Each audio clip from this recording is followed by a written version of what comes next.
Chargé à santé Fondation My Glory Road. Les locaux ont un échange de vœux, ils ont un exposé du point de vue médical où on a intervenaki pour des infections sexuellement transmissibles et la fragilité féminine. Et locaux, population mingi baza pour confronter na on a topé ce qui va français total ici importance ya maladie wana na dépistage na hôpital obligatoire yango wana activité ya lelo. Alors message phare ni nokopesa na ba ndeko to baza kolanda biso siko bazwa libakwa koya te lecture yango bakisela bango. OK, message nakopesa bato bazangaki en tout cas baraté parce que c'était un sujet bénéfique pour tout le monde pour les infections sexuellement transmissibles et la tranche nyonso ya âge. Donc prochainement, Bazala, Baya, il y aura de bonnes choses. Jusqu'à nos jours, commune ya Gombena Barumu Bayo Kanarate en ce qui concerne le port, en ce qui concerne le braliment de Zalawana, va revenir à commune Bazorate qui est dans la Gombe. Polémique est les gars entre la commune wana. Le point négatif, ce sont des ports. Les ports doivent aussi contribuer à l'assainissement parce que c'est eux qui polluent. Celui qui pollue le plus, qui doit payer plus. C'est-à-dire que c'est eux qui doivent en principe accompagner la ville au travers de la Gombe. Parce que les ports sont à la commune de la Gombe. Et c'est comme ça qu'ils prennent leurs déchets qu'on peut les déverser pour créer donc, ce dépôt sauvage et défendu. Je crois que nous devons arriver à sévir. Nous venons de faire rapport à son excellence, monsieur le ministre porteur de l'Intérieur. Nous allons échanger avec mon collègue de la Gombe pour voir dans la mesure avec la ministre de la commissaire provinciale de l'environnement arriver à sévir avec tous les propriétaires de ports parce que c'est eux qui polluent.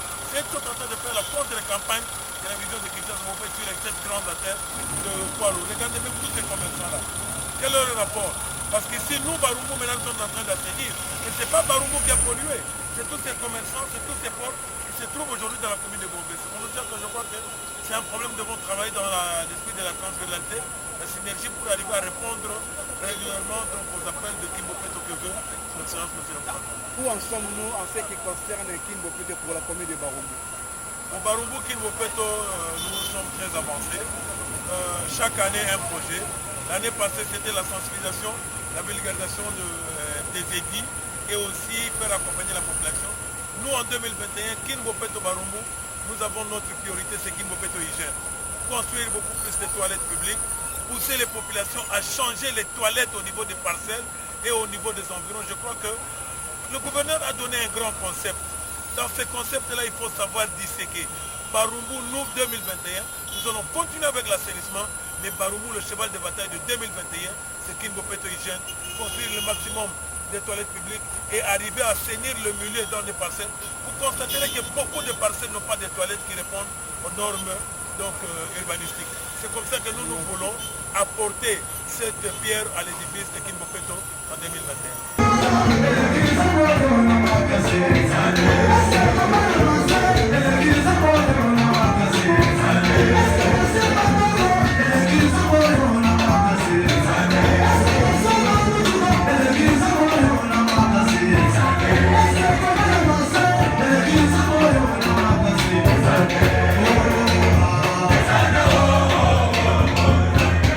Mikodo, presse en ligne avec Moller Chingala. Tous s'abonner massivement. Ngavi de loin, na s'abonner, na Mikodo, presse en ligne. Ah, Moller Chingala. C'est très amusant et très mignon. Et Moller Chingala aux fantastique. Siècle. C'est pas appareil. Bienvenue dans votre émission, chers amis fidèles téléspectateurs internet. Vous nous suivez partout dans le monde entier, chers amis fidèles, tous les fidèles internet. Merci beaucoup. Une fois de plus, nous avons débuté notre année 2021 en beauté en Christ. Voilà, ça fait certains mois, nous étions absents ici. Devant vos postes internet, vous avez votre téléphones iPhone, vous avez vos tablettes, vous avez vos smartphones, vous avez aussi, vous êtes devant vos portables, laptops, ainsi de suite. Chers amis Internet, une fois de plus, nous étions absents et puis voilà, nous sommes de retour. Allez rapidement s'abonner dans notre chaîne qui est aussi les vôtres. Microdor Presse en ligne. Microdor Presse en ligne est là pour vous. Microdor Presse en ligne, les alliés, on a posé les actualités de la semaine, les actualités à moi Mobimba, et puis les actualités à Année Mobimba. Aujourd'hui, nous allons parler ensemble avec vous à ce qui concerne Kini Bopeto, Yandeko Jansini Mobilambaka. Où en sommes-nous maintenant dans ma solo à Kini Bopeto? Bourgmestre Belé baza kolela à ce qui concerne Kini Bopeto sans quitter par là-bas. Voilà mon coloya. Vendredi, tous allons qui ensemble, la ministre provinciale Sameleka, il y a le ministre intérieur, il y a sécurité affaires coutumières, et puis tous allons qui na ministre sport et environnement, et puis encore tous allons qui na bourgmestre ya commune ya jusqu'à nos jours. Commune ya Gombena Baoumou Bayo Kanarate en ce qui concerne le port, en ce qui concerne le braliment de Zalawana, revenir à la commune Bazorate qui est dans la Gombe. Polémique entre la commune wana. Bota la langue descente, il y a un ministre provincial représenté par le gouverneur de la ville provinciale de Kinshasa, Jansini Mobilambaka, et on se retrouve juste après pour la continuité. Awa biso na Microdor Presse en ligne, tozalika wana pona conseiller la analyse, tozalika wana pona kolobela bino ba vérité est-ce que zaliki caché donc kolobela bino. Vie de ces derniers temps, nous vivons en mode de couvre-feu et puis mode de Covid-19. Ça continue jusqu'à nos jours. Nous sommes de retour suite à certaines raisons. Voilà, nous étions absents et voilà, nous sommes de retour à 100% sûrs. Alors, regardez d'abord, c'est parti et on se retrouve juste après pour la continuité de notre émission. Merci beaucoup pour votre chaîne Microdor Presse en ligne. C'est parti.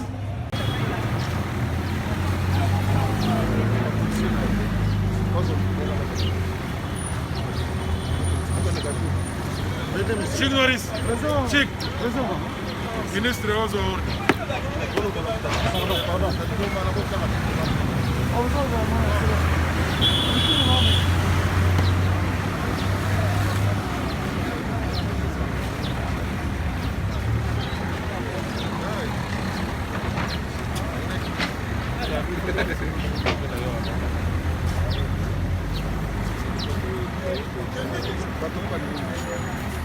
Parce que maman, il y a un finance sanitaire qui nous sont dans la base. Donc, tout ce que là, il y a des accords.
Alors, voilà.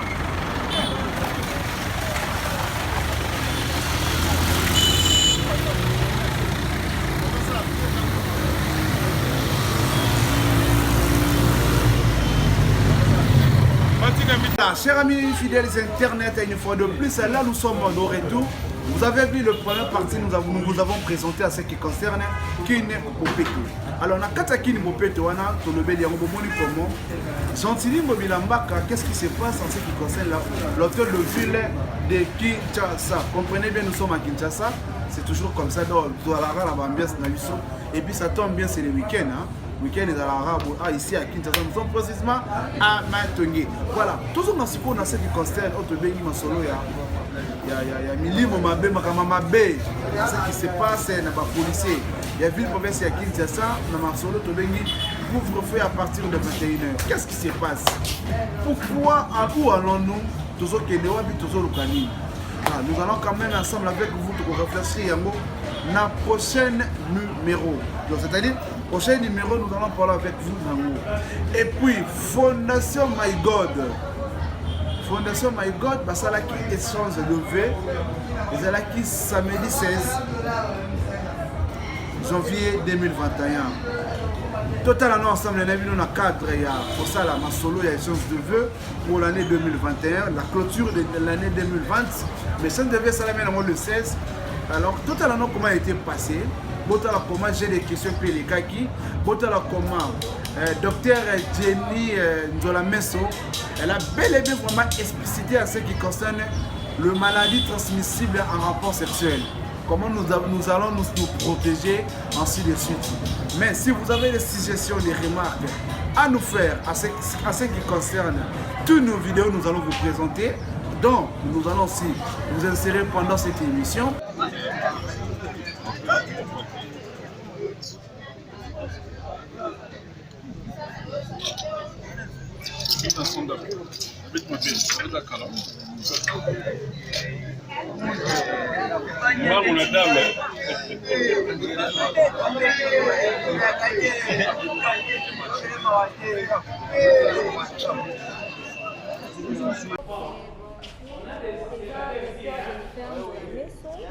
Chargé à santé, Fondation My Glory Road.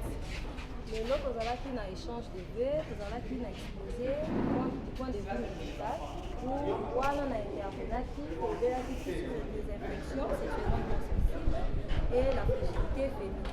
Et l'okoyo, population mingi baza pour confronter na eux. On a fait ce qui va penser, total ici, importance il y a maladie, on a dépistage na eux, les hôpital obligatoire.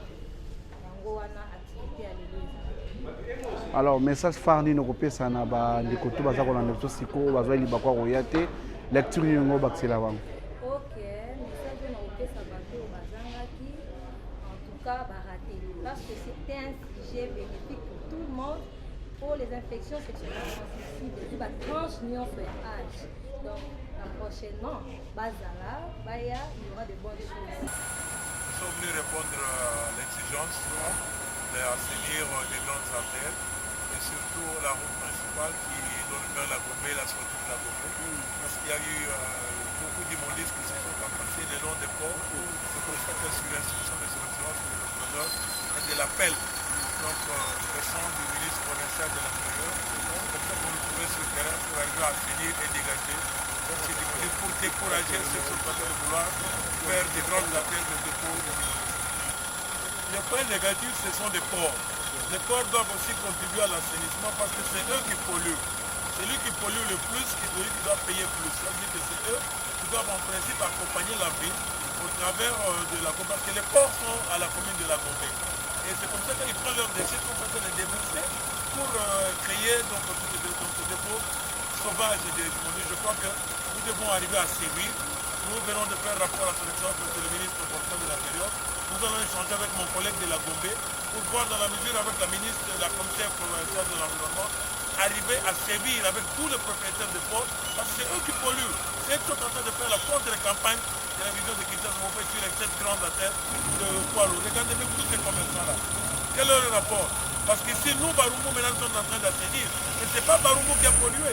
C'est tous ces commerçants, c'est tous ces ports qui se se trouve aujourd'hui dans la commune de Gombe. C'est pour ça que je crois que c'est un problème de bon travail dans l'esprit de la transversalité, la synergie pour arriver à répondre régulièrement donc, aux appels de Kimbopeto que veut son excellence monsieur le président.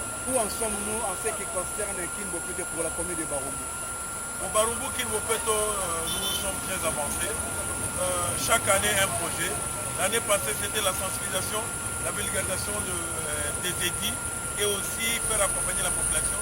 Nous en 2021, Kimbopeto Barumbu, nous avons notre priorité, c'est Kimbopeto Hygiène. Construire beaucoup plus de toilettes publiques, pousser les populations à changer les toilettes au niveau des parcelles et au niveau des environs. Je crois que le gouverneur a donné un grand concept. Dans ce concept-là, il faut savoir disséquer. Barumbu, nous, 2021, nous allons continuer avec l'assainissement, mais Barumbu, le cheval de bataille de 2021, c'est Kimbopeto Hygiène, construire le maximum des toilettes publiques et arriver à assainir le milieu dans des parcelles. Vous constaterez que beaucoup de parcelles n'ont pas de toilettes qui répondent aux normes donc, urbanistiques. C'est comme ça que nous voulons apporter cette pierre à l'édifice de Kimbopeto en 2021. La population vient de Kinshasa, tout ce qu'on peut dire, Kimbopeto est un lion, est un libissonion. Son Excellence, monsieur le gouverneur, est venu avec un concept qui concerne tous les Kinois. Tous les Kinois, nous devons nous approprier de Kimbopeto. Pourquoi? Nous avons la grâce aujourd'hui de diriger le Congo, tous les Kinois. Soyons fiers d'accompagner les Kinois qui dirigent le Congo. Le président de la République est un pire Kinois. Le gouverneur est un pire Kinois. Ce qu'on dit, c'est Kinois. Ceux qui doivent accompagner Bandeko na biso bazo kamba Congo na Kinshasa te biso bakinois yeb sangasko to tout la kato ya kinois na wat ngai na kondima vrai kinois oya ko accompagner vision ya mokonzi ya mboka oya ko accompagner Kimbopeto parce que ba kinois ndé moto na visibilité ba kinois moto bazo kamba lelo. Sentons-nous fiers d'avoir deux grands dirigeants. Nous devons accompagner la vision de Kimbopeto pour que Kinshasa récupère sa plus belle robe d'antan. C'est le message que je vais donner à tous les Kinois. Merci beaucoup. Merci.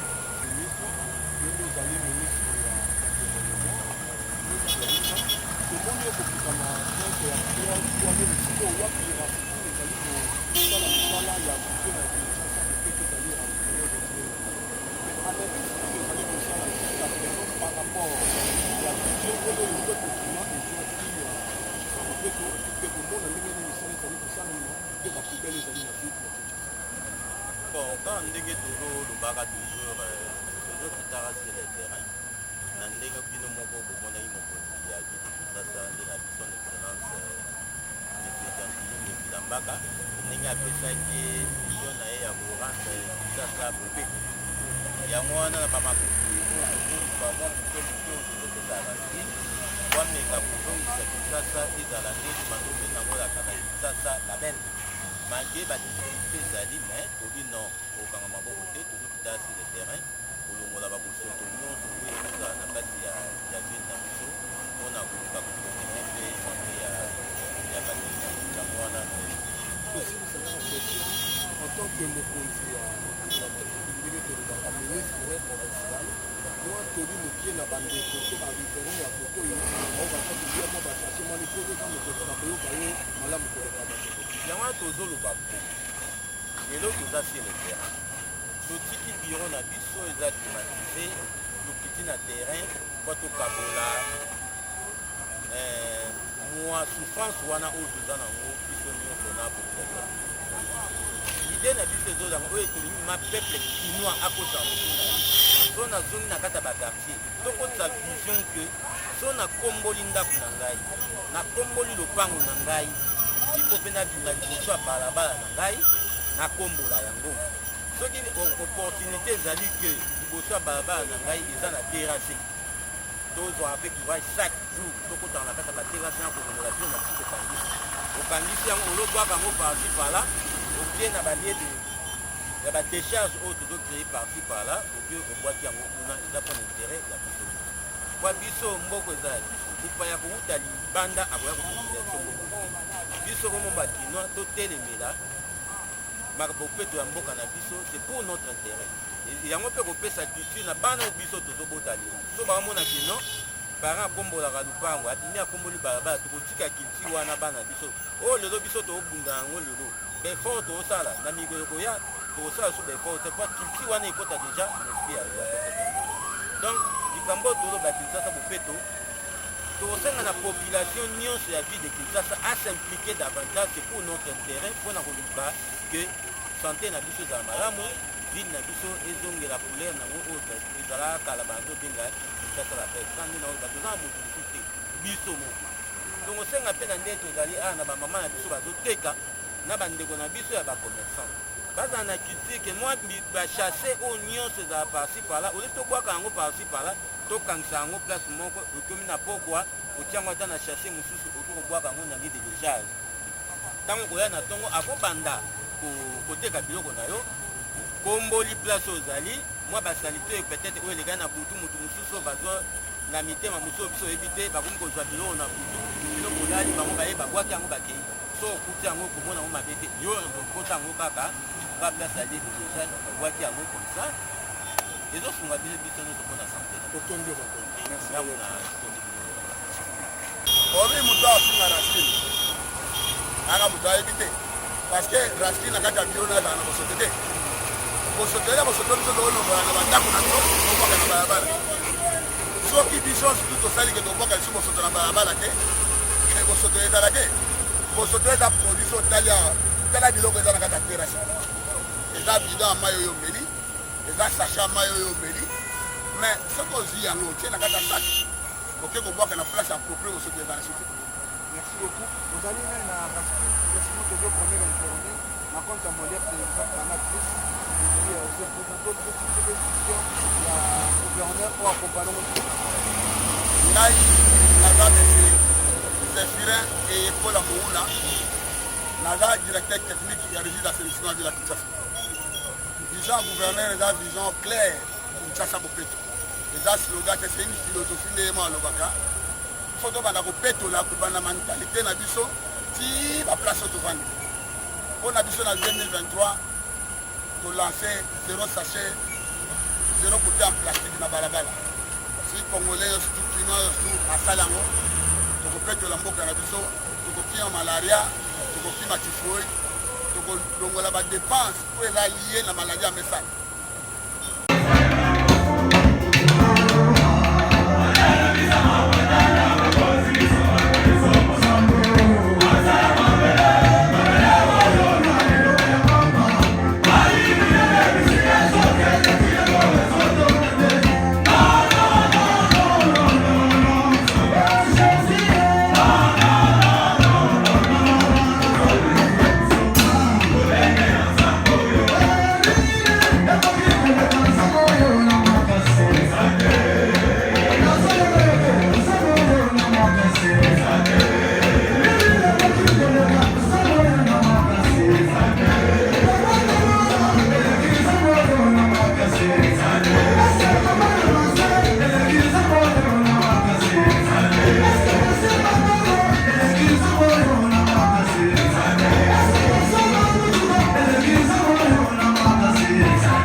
pour aller en avant, n'hésitez pas à nous écrire sur ces numéros. Nous avons bel et bien placé en bas de votre poste téléviseur. Nous ne sommes pas, nous ne sommes pas internet, téléviseur, ainsi de suite. Voilà, c'est l'émission toujours. N'hésitez pas à nous écrire sur ces numéros. Nous avons bel et bien placé en bas de votre smartphone, partout dans le monde entier.